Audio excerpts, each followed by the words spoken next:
This is my kitchen table and also my filing system. Over much of the past 3 decades, I've been an investor. The highest calling of mankind, I've often thought, was private equity. And then I started interviewing. While I watch your interviews, I know how to do some interviewing. I've learned in doing my interviews how leaders make it to the top. I asked him how much he wanted. He said $250. I said fine. I didn't negotiate with him, and I did no due diligence. I have something I'd like to sell, and how they stay there. You don't feel inadequate now because being only the second wealthiest man in the world, is that right? I think it's fair to say that I'm not an expert on beauty or cosmetics, but I had a chance recently to sit down with somebody who is an expert, Bobbi Brown. She launched an iconic company, Bobbi Brown Cosmetics, a number of years ago, and in 2020, she launched another company called Jones Road Beauty. I had a chance to sit down with her recently to talk about all of this and learned a lot more about beauty than I knew before. Well, let's talk about the cosmetics world, which is not a world that I'm that familiar with. When you built your initial company, it was a gigantic success. What was it like starting all over again? One day you're in a big company, with a big parent, and then you have to start all over again.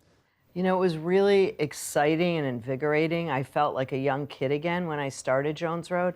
And right before we launched, I definitely had a sudden, emotion of saying, uh-oh, what if I'm a one-hit wonder? I was a little scared, but then I just threw it up into the wind and went for it. Well, I can understand why you would have called your first company Bobbi Brown, since that's your name, but Jones Road, where'd that name come from? Well, I sold the rights to Bobbi Brown to Estée Lauder when we sold the company, so I couldn't use it again. And why would I want to do something that I've done before? So we needed a name, because I wanted to launch Jones Road the day my 25-year non-compete was up. It was in 2020, a week before the presidential elections, and so I needed a name, and I didn't have one. And I was driving to the Hamptons with my husband. My head was down on Waze, and I looked down, I saw Jones Road, and I said, Jones Road Beauty. He said, I like it. And that's how it became Jones Road. Now, in my business, sometimes I'm familiar with non-competes, but Yes. I've never really heard of a 25-year non-compete. That's unusually long, isn't it? I didn't know, because when we sold the company, and my husband said, the deal is done, however, they want you to sign a 25-year non-compete. I was around 34 years old, and I'd never heard of a non-compete, let alone thought about a 25-year one. But I thought to myself, well, it's not a problem, because I'm not going to want to work when I'm in my 60s. So in the cosmetics world, the giants over the years have been Helena Rubinstein, not related to Right. me. Let's see. Elizabeth Arden. Elizabeth Arden, Charles Revson, Max Factor. Right. Yeah. Let's see who else, Estée Lauder. And these were people that all invented something novel at Right. the time. Yes. And in your case, you kind of invented what, would you say? I revolutionized natural-looking makeup, because it was not popular at all. You know, where foundations used to be white and then painted in, cheekbones and all this artificial color. Women looked better when they came in with no makeup than after they had like a full-on makeover. So I started making products that were easy to apply and just made you look better. Like, it was not complicated to me. Well, let's talk about why people put makeup on. I personally believe that women wear makeup to feel better. However you choose to wear your makeup, there's many different styles. I think it is such an amazing thing to be able to make yourself look and feel better. So for me, it's the way you feel even more than the way you look, if that makes sense. I like a more natural makeup. There are plenty of makeup brands that cater to women that like a very strong aesthetic. That's just not me or Jones Road. So it really does depend. What age do you think girls or young women should put makeup on? I have a young granddaughter who's 7. At what age is she going to come and say she needs makeup? Well, I think that young girls are always love watching their moms put makeup on. They love the colors. I have a 3-year-old granddaughter. Lily is quite good with the lip gloss and puts, my Miracle Balm on my cheek. Does she wear it to school? No, but it's going to be in her blood. So I don't think it's ever a big deal. However, I've written 2 books about teenage girls. And the only time I ever tell, mothers to really pay attention, if your kids are doing things like putting black lipstick on and looking, goth, you might want to just, stop for a minute and check and say, are they okay? So who is the biggest customer for makeup? Is it women who are, let's say, in their teenage years, women in their 20s, their 30s, their 40s, their 50s? What age group is the biggest customer for cosmetics? Well, I think any woman is a customer for cosmetics of any age. Jones Road, our target audience is 30, to in the 60s and some 70s. But I think it is definitely, changing. Now the big thing is makeup for young girls. I don't understand. I don't think 7 and 8 and 9-year-old girls should worry about what's in their skincare products. But there's so much on social media now that it's becoming a thing. Let's talk about social media. Some people say that influencers on social media are driving people to buy the beauty products. Is that true? 100% true. But the great thing about social media, it's a free way to market your products. Where back in the day, you had to spend a ton of money and do advertising. In this new world, it's much easier to get your messages out there. I wanted to share my 3 favorite products. It's hard to choose. It's like, which of my kids do I like best? It depends what day it is. Cosmetics and beauty products are sold today. Is it mostly online through Amazon, or is it big retailers like Walmart? I mean, there's definitely different distributions. My first brand was in higher end stores. We launched in Bergdorf, then we were in Saks and Bendel's, and by the time I left the company, we had just started opening Macy's stores. And that's how businesses grow, is distribution. Jones Road has been following a different playbook. We are direct to consumer. Probably 85% of our business is direct to consumers through our own site, just online. And now we have 10 or 11 retail stores. We're in one department store, Liberty in London. Well, some people say that the price of cosmetics and makeup and beauty care products is relatively high because the cost of packaging and the cost of advertising. Is that a big factor in the pricing of your products? Not my products, not our products. That is a big factor. I come from a brand that spent a lot of money on packaging and marketing and teams. Jones Road is a different playbook. We spend money on marketing, but we don't spend a ton of money on our packaging. Our formulas are top notch, but our packaging is more simple, so we can keep the cost down. Where are your products made? They're mostly made in the US, a lot of them in New Jersey. The pencils, like all cosmetics, pencils are made in Germany. Our brushes are made in Italy. Our packaging comes from Asia, not China. Mostly it comes from Taiwan and other places. So let's talk about for a moment the business of cosmetics generally. It's a business that's now really largely controlled by large public corporations. I mean, your company's not public yet, but is it mostly the large companies that are doing the business of selling these products? It's definitely mostly large companies, and most founders start these businesses for one reason: to sell. I mean, Jones Road, I never thought about selling Bobbi Brown cosmetics until we got, Leonard. We had other people call. It was never in my mind that is something you would do. And so now I know eventually the right person will come. And honestly, it's like, this is my passion and it's what I do.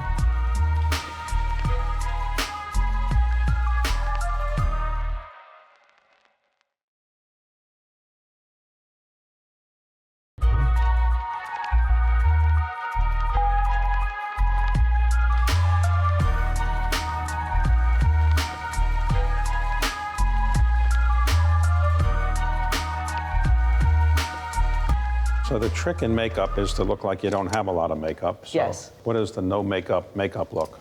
Well, it's choosing colors that work with your skin tone, that don't make you too pale and don't make you too bright.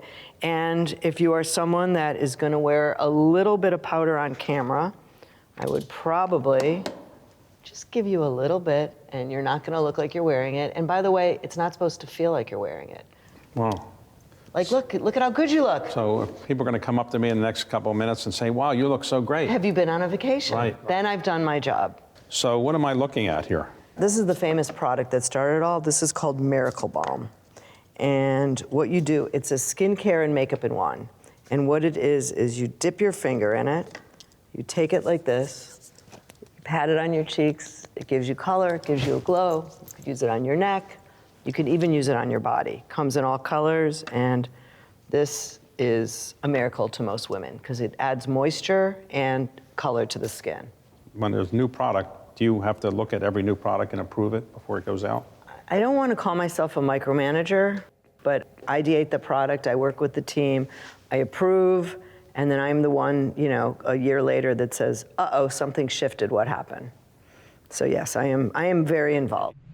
Well, let's talk about how you got into this business. Mm-hmm. So, where were you born? Chicago, suburbs of Chicago. And what did your parents do? They were 20 and 21 when I was born. My dad, a lawyer. My mom was always a homemaker. And by the time they were 25, there were 3 of us that lived in the house, three kids. Okay, and so where'd you go to school? I went to New Trier High School, big high school in the suburbs. Very famous high school in Winnetka, Illinois. Right, Winnetka and Wilmette. And really what I think really taught me a lot about life was being around my grandparents, Papa Sam, who came from the Ukraine, who came here not knowing anyone, and by the time he was, in his elder years, he was very known in Chicago as Cadillac Sam. He sold cars to all the big guys and some of the gangsters, Meyer Lansky, Al Capone, and work was everything to Papa, followed by his family. And so that's really what raised me. So you graduated from New Trier High School. Right. Then what'd you do? I graduated 6 months early to follow a boyfriend, went to University of Wisconsin at Oshkosh, because there was no way I was getting into University of Wisconsin in Madison. I didn't have the grades. I was there 6 months and then transferred to University of Arizona with all of my friends from high school, because school for me was about fun and not about what I was going to learn. And at the end of the year, I told my mom I was going to drop out, and she said, "You can't, you have to go to college." She never did. "Mom, it's so boring." And she said, "Forget about anything. Forget what you want to do. If today's your birthday, you could do anything you want to do. What would you want to do?" And I said, "I don't know, maybe go to Marshall Fields and play with makeup." She said, "That's it. Why don't you be a makeup artist?" I said, "I don't want to go to beauty school." She said, "I'm sure there's a college somewhere." And through a friend of my dad's, I found Emerson College in Boston, and they let me design my own major in makeup. That's Emerson. Emerson. All right, and so you majored in theatrical makeup? Right, with a minor in photography. That's a very unusual combination. It was my 2 things I liked. All right, so then you graduated. Yes. And then what'd you do? So I got a waitressing job. I lied to get the job because I had no experience, and I did that for a year. And then I moved to New York. I didn't know anyone. I opened up the Yellow Pages and looked up makeup, models, and I just started cold calling people. And somehow I figured out how to put a portfolio together.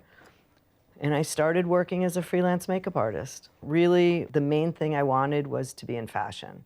So I did a lot of fashion shows. I eventually, did all the magazines. I got a Vogue cover. I started to get a name for myself. And then, lo and behold, while I was working, I also somehow was a frequent guest on Oprah Winfrey to go on there and do makeup. And I became a regular on the Today Show. Talking about makeup. Talking about makeup, which I did for 14 years, never once talked about my products or my brand. I was the expert. It makes you confident and comfortable so you could do anything in the world you want to do. When did you start Bobbi Brown Cosmetics? Started Bobbi Brown Cosmetics when I married my husband, and we moved to Montclair, New Jersey, because I didn't want to be in New York City. And then I just had this idea. I didn't want to travel anymore for work, because being a freelance makeup artist, you're always on a plane going to some exotic place. And I just said, why don't I, think of something else? I met a chemist at a shoot and told him how much I hated lipstick that was in the market and what I was looking for. And he said, "I can make it for you." So he did. He made me a lipstick. And I thought, wow, this is like amazing. I bet I could sell it to my friends, to models. And I started doing that. So you ultimately started a company which had 10 different shades of lipstick, right? Mm-hmm. And I sold them out of my house, and my husband would mail them. They didn't even have a box. They were in an envelope. So they were, very indie. We put the ingredients on a card and started shipping them. And then one day we were at a party and I said, thanked the hostess for inviting us. I had never met her before. And she said she was a fan of mine. I'm like, oh, you know who I am? That's so nice. I said, what do you do? She said, oh, I'm a cosmetics buyer at Bergdorf Goodman. I said, oh, I sell these cosmetics out of my house. And she agreed to take them and sell them at Bergdorf. And the venture capitalists didn't come along and said, we'd like a piece of your company and we'll give you some money, or did you just finance it yourself? No, you know what? We totally financed it ourselves.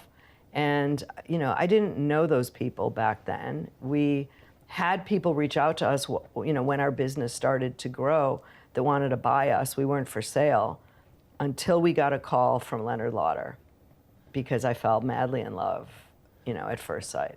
I did know Leonard, a very impressive person, so he convinced you to sell the company. Right. I think we were maybe 4.5 years in business when we sold the company to Leonard. And so when you did that, you kept the name Bobbi Brown Cosmetics, or did you say? Well, they bought it. It was called Bobbi Brown Cosmetics. But it was still called that Bobbi Brown Yes. Cosmetics. It didn't say with Estée Lauder. No. We were the second brand they bought that they didn't make internally. And Leonard's thing was to run everything independently.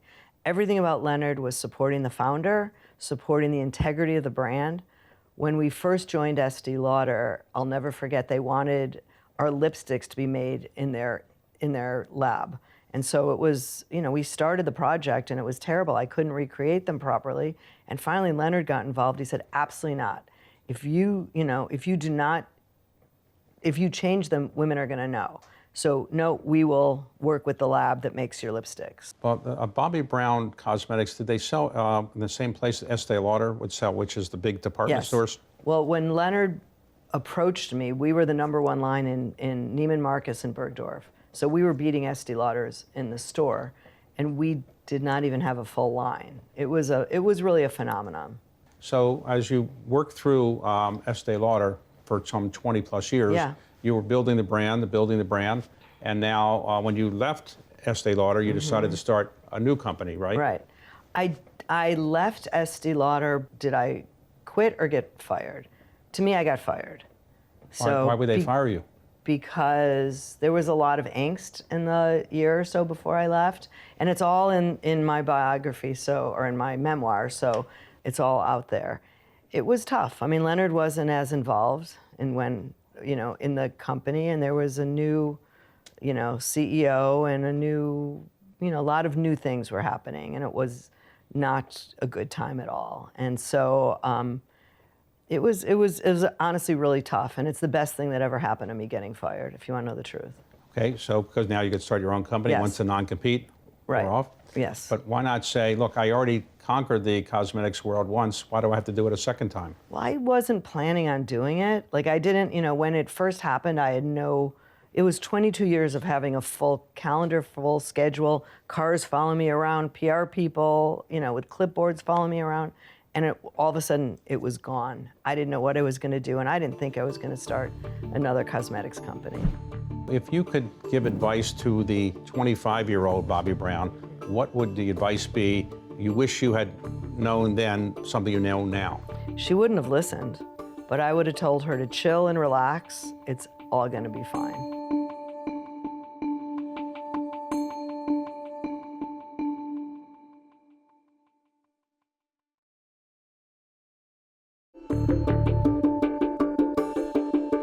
Now, your new brand is focused more on, I would say, healthy and wellness to some extent.